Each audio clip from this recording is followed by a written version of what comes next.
Despite often being in the shadow of the flamboyant Axl Rose and talented guitarist Stradlin's contributions to the band and the rock music world as a whole should not be underestimated.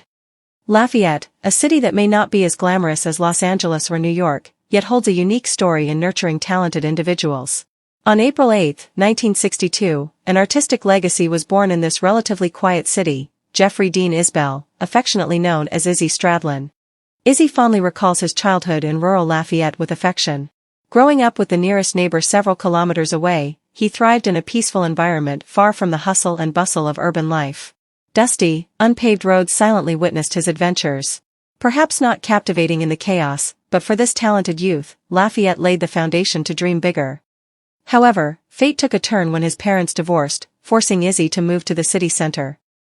His life took a thrilling turn when he met and befriended Bill Bailey, better known as Axl Rose, especially since they shared the same idol, Nazareth. Izzy began persuading Axl to become the vocalist for his band. In Izzy's vision, a rock band vocalist didn't have to have a great voice, but they had to be crazy. Axl exceeded his expectations of madness, but the kid turned out to be shy. Izzy and Axl eventually went separate ways. Izzy successfully graduated high school, while Axl dropped out halfway. When they later formed Guns N' Roses, Izzy was the only member who managed to graduate high school. In an interview, Izzy was once asked why he decided to leave Guns N' Roses at the peak of their fame.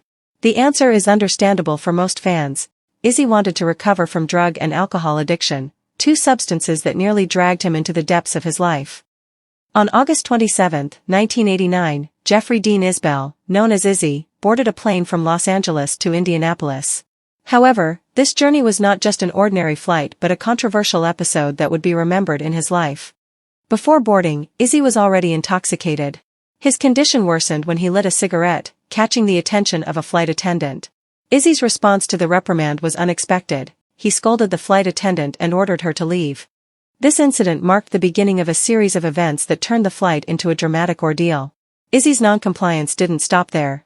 Mid-flight, he found himself in need of the restroom. However, the airplane toilet was crowded with other passengers, forcing him to look for an alternative. "I drank too much. But people were taking forever in the bathroom. So what could I do? I peed in the trash can," he confessed to Rolling Stone.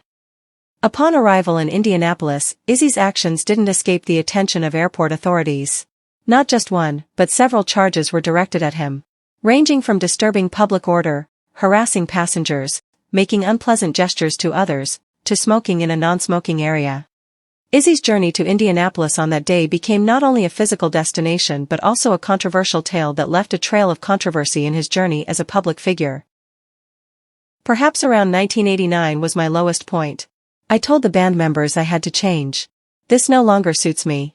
From 1989 to 1991, I've been sober for 3 years. We were working on Use Your Illusion, and we were on tour. In 1991, suddenly I thought, I have to change, I have to leave. It's out of control, he said in an interview. When GN'R management announced Izzy's departure, many speculated. Izzy was thought to dislike the long tours his band undertook. Some believed that Izzy was just not comfortable anymore, leading him to choose bus tours, separating from the band entourage flying on a private plane. He didn't hate touring or playing music. What he despised was the prima donna attitude of band members, particularly Axl Rose. Axl Rose was notorious for being difficult to manage, often late to concerts, and making spontaneous decisions that affected the tour schedule. This triggered instability within the band, intensifying tensions among its members. Whether acknowledged or not, Izzy's departure marked the fading point of Guns N' Roses. Firing Steven Adler in 1990 didn't stall the band. They brought in Matt Sorum, who could be considered technically more proficient than Adler. However, Izzy's exit was different. He laid the foundation for Guns N' Roses music. If Slash is the expensive paint on the wall, Izzy is the wall that gives purpose to Slash and shows that he is the expensive paint. Moreover, Izzy is a songwriter often forgotten by the public. From his hands emerged classic songs, starting with all the tracks on the Appetite for Destruction album. Some other notable songs include Move to the City, Used to Love Her, Patience, Don't Cry, You Ain't the First, Pretty Tied Up, and, of course, 14 Years, which narrates his broken friendship with Axl. So, when Izzy truly left, Guns N' Roses can be considered as coming to an end. After the double album Use Your Illusion, Guns N' Roses only managed to release The Spaghetti Incident, which consisted solely of cover songs from other musicians. After leaving, Izzy embraced the relaxed life he sought. He rarely appeared in the media, though he did make a few appearances at Guns N' Roses concerts in 1993.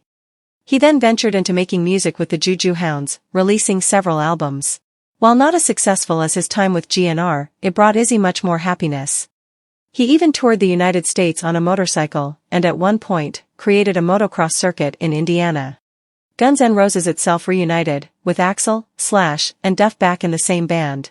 They embarked on a world tour titled Not in This Lifetime from 2016 to the present. This tour ranked second on the list of highest-grossing tours in 2017. Izzy chose a different path from all of them, distancing himself from the fame and the excitement of Guns N' Roses' reunion. Amidst the buzz about the reunion, he even uploaded a video of himself playing guitar and singing Steelers Wheels Stuck in the Middle with You, seemingly teasing Slash and Duff, who had to be stuck in the middle with Axl Rose. Some fans were upset, urging Izzy to join the tour. But Izzy remained Izzy, a young man from a small town whose main tourist destination is the campus. He once lived a peaceful life away from the hustle and bustle, and he doesn't mind living it again until the end of his days. Izzy seems to prove that in an industry thirsty for the spotlight, there's someone like him who seemingly gives the middle finger to all the fame. And, of course, without him, Guns N' Roses will never be the same. As fans, we can respect Izzy's decision and appreciate his contributions to the world of music. Although now choosing peace in the countryside, Izzy's works remain an integral part of the history of rock music. May his life journey serve as inspiration for many to pursue happiness in line with their essence and personal desires.